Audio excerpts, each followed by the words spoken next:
Mga kapatid, kampatok, mukhang kampatok dito. Yung mga biyahero galing Negros patungong Cebu City, mag-ingat po kayo palagi mga kapawid. Kung daraan kayo dito sa Barangay Kampatok, Tabuilan, Cebu, mag-amping in town.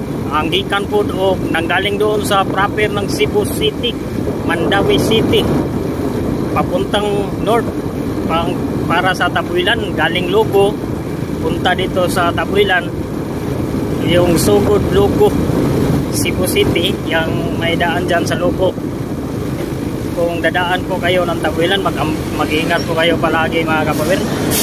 Kaya sobrang po ang lugar na ito, hindi po ito masyadong yung pagkilid ba, pero mag-iingat lang tayo sa biyahe natin mga kapawid.